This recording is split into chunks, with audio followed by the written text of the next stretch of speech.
My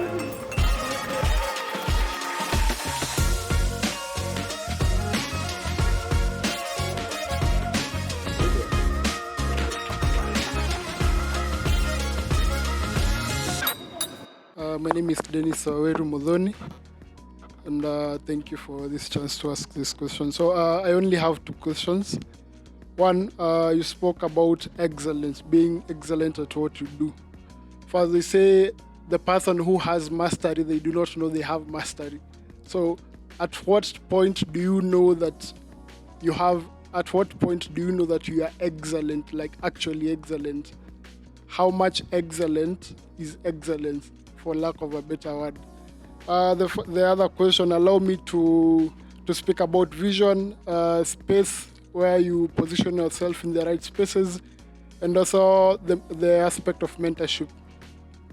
Allow me to use an example of myself, and this is a friend of mine here. We're building a unicorn in 5 years. So you find that when it comes to positioning yourself in spaces of people who have actually built unicorns, it's not there. So you do not, what many people do when they're building a business, they find a person who has done it, and then they walk in their footsteps and they're able to get there. But what happens when you have no one who has gone through that path, and you are trying now to go through that path yourself? And also about getting it from the first step, like from the foundation. How do you structure it very well so that along the way you're able to get things right? Yes, because you're building a unicorn, and in Kenya there is actually no unicorn, so there is no actually like a path to follow. And also the environment in Kenya, being that places like in the States, a lot of people have built unicorns in such that when someone is coming up to build a unicorn, it's actually easier for them because they can be able, their environment actually allows that. But in Kenya, when you go and speak to someone about unicorn, they'll actually say, oh, you're dreaming big. They actually motivate you. But in that level, you do not need motivation. You need a certain direction. Yes, so that's my question. Dennis, you're deep. Friend, when do you know that you have achieved excellence? My simple answer to you, you'll never achieve it. There is no rest when it comes to excellence. Excellence is a journey more than a destination, because we must define excellence not from our perspective, but from the perspective of the customer.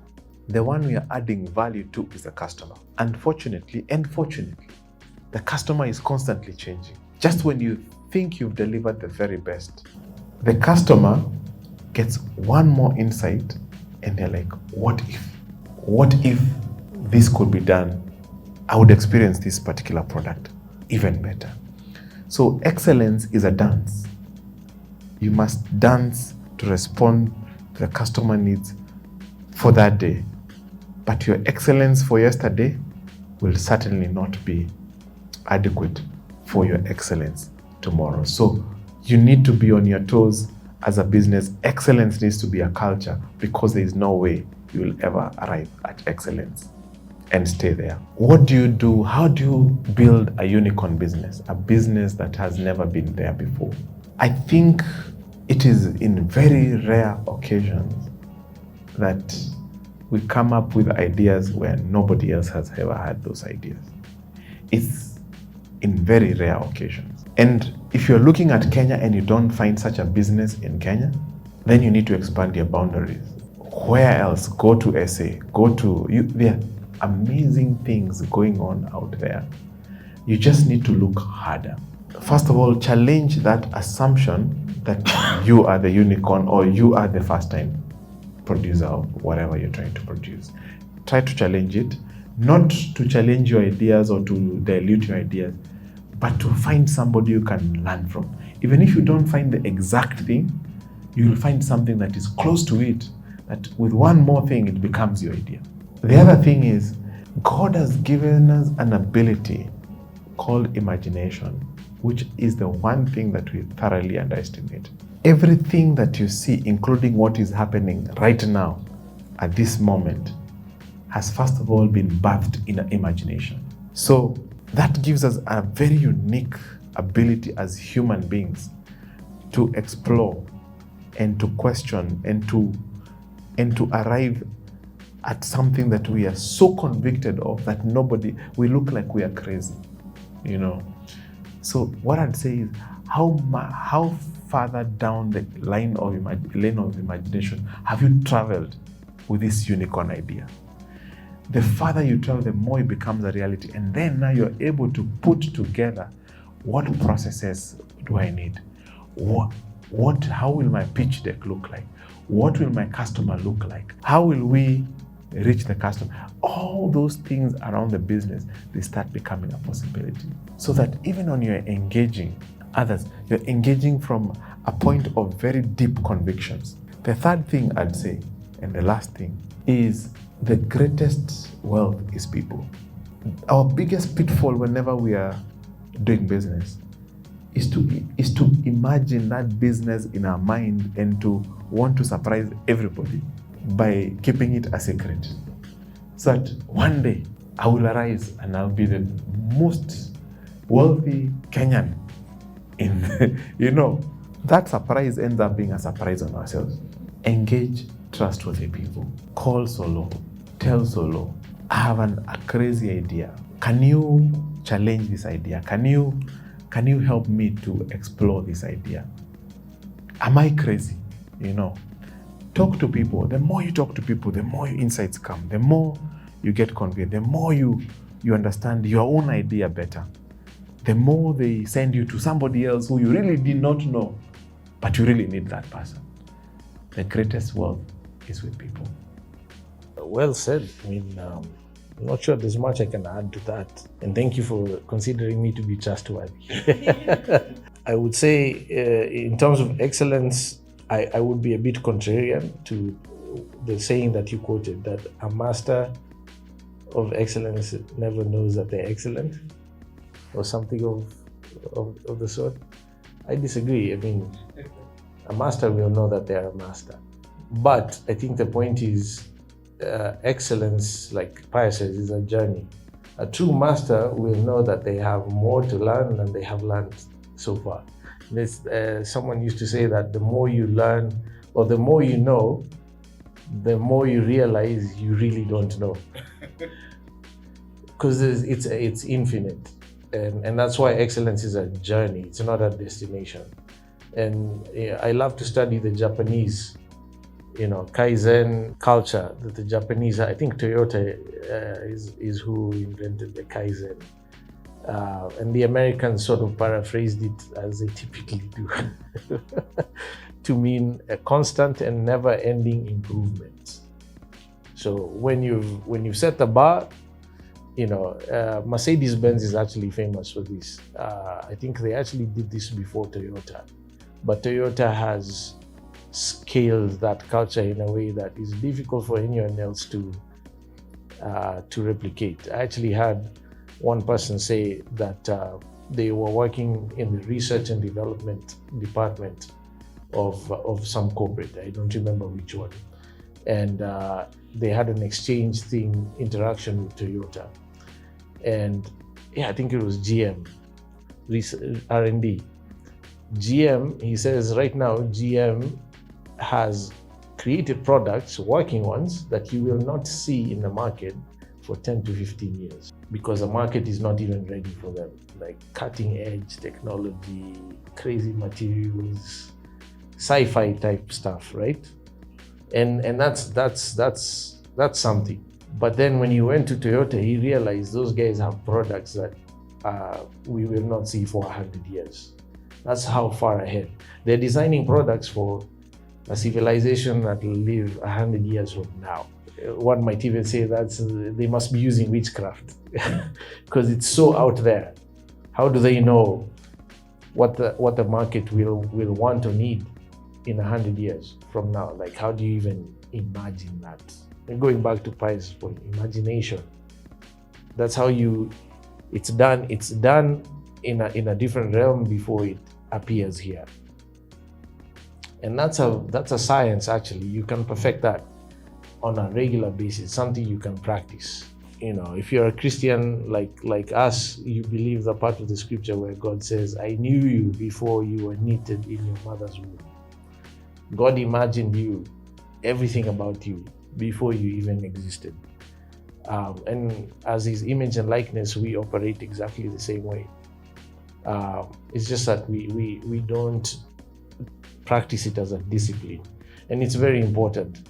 And in that process, you then realize excellence is a constant of, okay, fine, I'm the best today. I'll see if we can find that ad.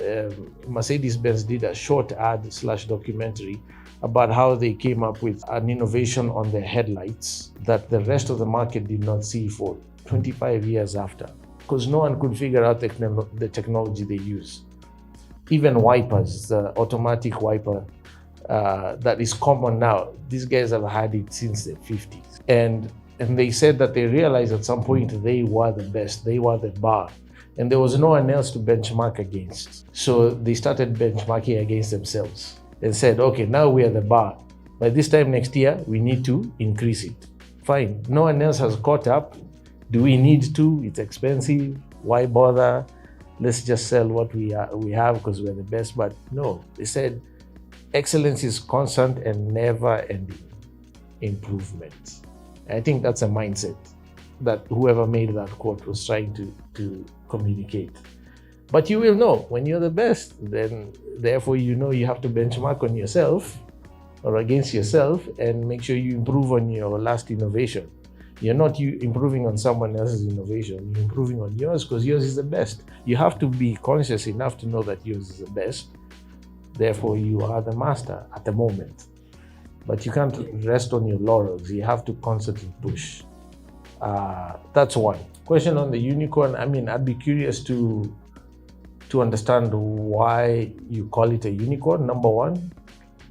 My understanding of a unicorn, and I could be wrong, but the reason they use that term unicorn because unicorns are supposedly fictitious creatures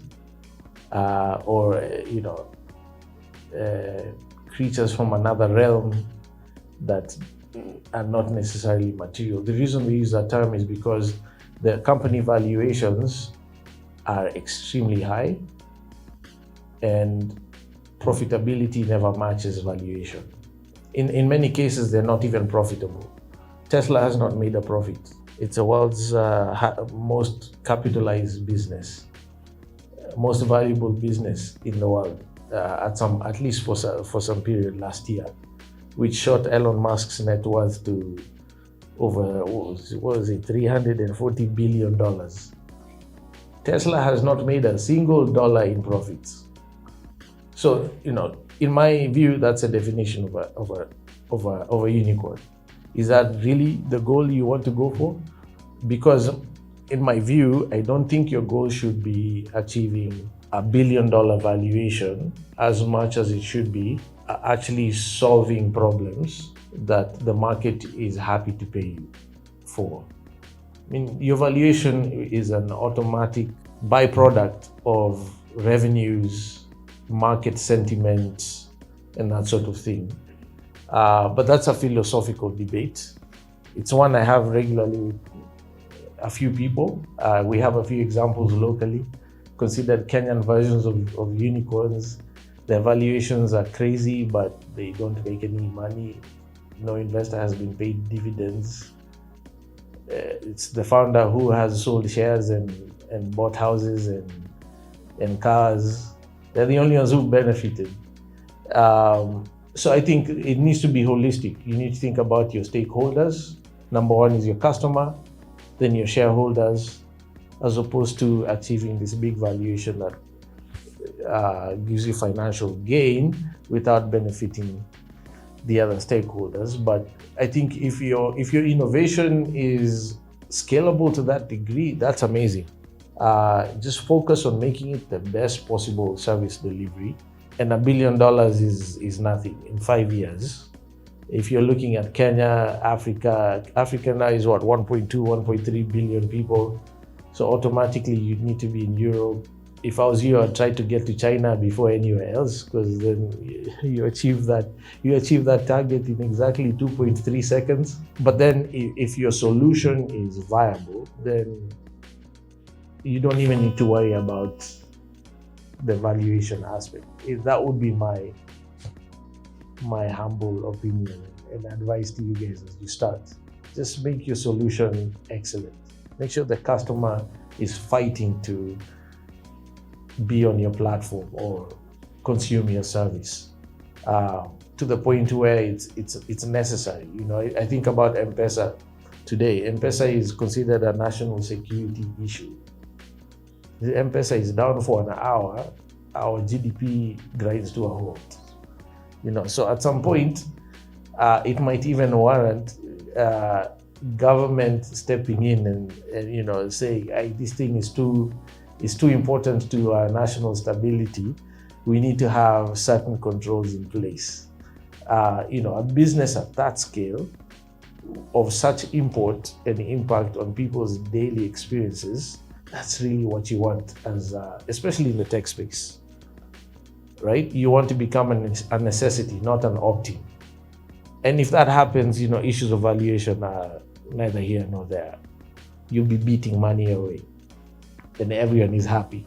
And it's good to test the spirit. Are you starting a unicorn to be the wealthiest guys in the room, or are you starting a unicorn to solve a really massive problem? It's so important to test that.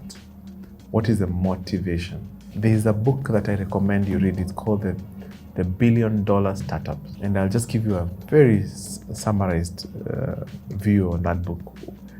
The author was trying to understand, why is it that some startups, they start and they explode into success, and why is it that many others actually fail? And he was testing, is it because of the brilliance of the idea? Is it the brilliance of the team? Is it the execution? Is it the capital? Is it the team? And the sixth one was, is it the timeliness? And the results were outstanding.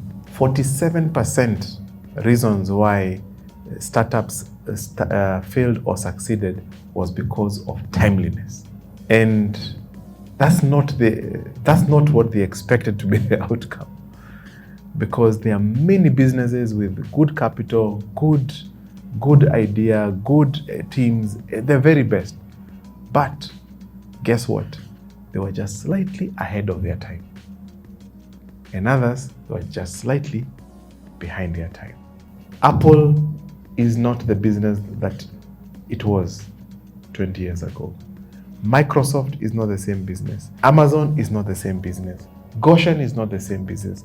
Nabo is not the same business. There is a process that life just seems to take you through, and it will take you to explosive success. But timeliness is the one thing that we don't have control over. But when you bring an idea whose time has come, like M-Pesa, its idea had come. It was just in good time. But if M-Pesa came to this country when we had enough, everybody had a credit card and everything, guess what? Its time would have passed. Pay attention to these things, but approach your business as a student rather than as a master. It will teach you a lot, and it will make you the master. Thank you so much for watching and tuning in and being part of this conversation.